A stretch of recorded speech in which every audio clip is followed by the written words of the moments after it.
game show in the 5 o'clock hour. Hey, bring back a little game show. We're going to be football heavy, obviously college football because the NFL hasn't started up yet. Buckeyes, as you mentioned, get the win over Texas, 14-7. It was one of those games where if you weren't rooting for either one of these teams, I can see how you would watch it and think it was a boring football game. But to me, I saw a game with two teams that I believe to be very good, just trying to work the kinks out and punching each other in the mouth.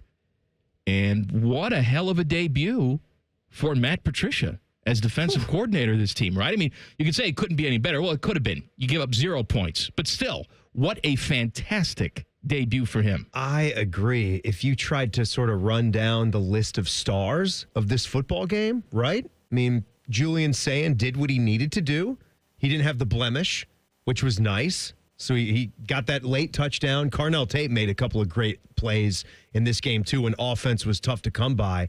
But I'm looking at key players on defense, but probably rolling with how you just opened the show with Matt Patricia. I think we've heard a lot of talk about him and a lot of, experts out there pointing out some of the things that he was doing by keeping his guys in their spots for most of the pre-snap and confusing Arch Manning. You could tell that he was having a hell of a time trying to diagnose that defense. Absolutely. And so that's why I go maybe more so than someone who's probably going to wind up being one of my favorite players by the time this year is done. I've been in on him since he was a freshman, a true freshman, Arvell Reese, just waiting for him to be able to get more playing time. Not that I hated a guy like Cody Simon who wore the block O, but you could see what a playmaker he is. But when it's the guy that's moving all those chess pieces around, Matt Patricia, it was a publicized move. And boy, it's one game, right? But when you start big like this, I don't want to undersell how big of a win this was. Like, yeah, if you weren't a fan of Ohio State or Texas, it might have come off as a little boring, but 14-7 is big boy football stuff. You play defense in big boy football games. It's week 1, so it's not like if these teams are going to meet in the playoff where their offenses are up to speed, but pretty awesome stuff for the Buckeyes. I said this after the Notre Dame victory a couple years back where they played sort of a sloppy game, still won the game, and afterwards people are talking about what a great win it was. And I said, well, it's a great win if your assumption is that Notre Dame is good, right? Yeah. That you watch this Notre Dame team and you say, yes, that's one of the best teams in the country. If that's the case, then yes, it's a great win. If you don't think so, though, if you think that they're fake good and the number next to them doesn't represent what they are, then it's not such a good win because you looked a little sloppy and like poo-poo. In this case here, I think Texas is good. Yes. I mean, I think Texas. I was going to say, do you not think that they were? I expect Texas to still be a playoff team when the season's all said and done. And if they're not, and if Arch Manning turns out to be a piece of crap, it would surprise me greatly. Me too. I think this is a fantastic victory. I mean, you saw, again, how he made some plays in that fourth quarter. You saw a little bit of what he's got. On the touchdown pass. Touchdown throw is sensational. He's got the one tools. On the left sideline is sensational. And let's not forget, too, he started a couple games at home last year. He never started a game like this before. This is not Louisiana Monroe there's no Raging Cajuns out there. The Big Nooner. They're quiet for the Big Nooner. What the hell are you talking about?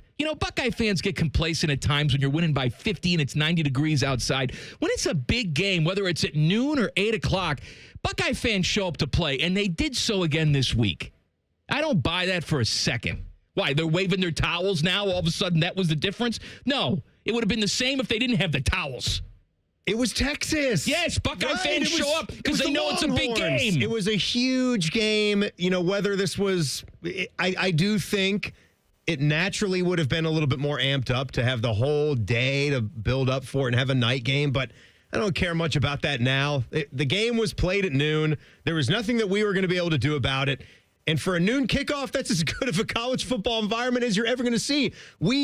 I feel bad about this, but our tailgate show with Rothman and Tim May and Dave Biddle, the show that was live out there, we had trouble staying on the air because there was so much bandwidth usage with all the different shows and all the people there. I don't know what kind of cell phone upgrades or cell tower upgrades they have made in past years. It doesn't work when we have games like this where there's, what do you think, 250,000, 300,000 people in the area? We can do? We can think ahead and not have the broadcast on campus. That might be something we do next time after living through this weekend. There's a lot of people at this hamburger stand. We ran out of meat. Who knew? Order more meat. More meat?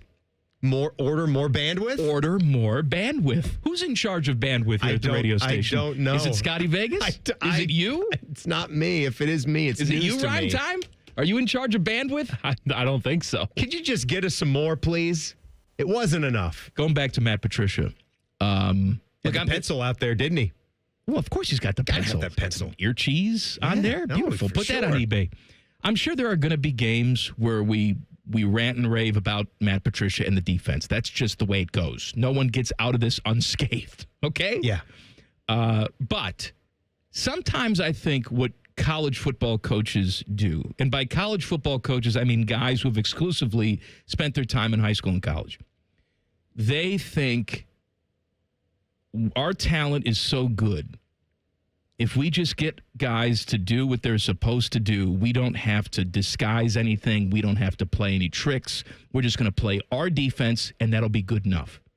That was my frustration sometimes with previous defensive coaches here, where it looked like from game to game, there wasn't much of a difference in how they were attacking the opponent. You're talking about year one with Jim Knowles, where the results were fine, except for losing a couple of the biggest games that you're supposed to. That weren't fine. You didn't beat Michigan. You didn't play for a Big Ten championship that year. And that was still the story last year, even though we won it all. But that's a different story. I know what you mean. Matt Patricia is a professional football coach. I feel like he has faith in the guys. When he was installing this defense, he has faith in these extremely talented players to go out there and be able to execute this. Like, this is not rocket science. Every single week in the NFL, it's going to feel a little bit different. It doesn't matter who the hell you're playing. These are all professionals. You need to go out there and try and trick people and disguise people. And that's the game plan that he had on Saturday. And to your point, Arch Manning didn't know if he was coming or going. Arch Manning was looking at a professional defense. And I think in the long run, that'll wind up helping him because he got that experience. Unfortunately for him, it came in a loss. Right.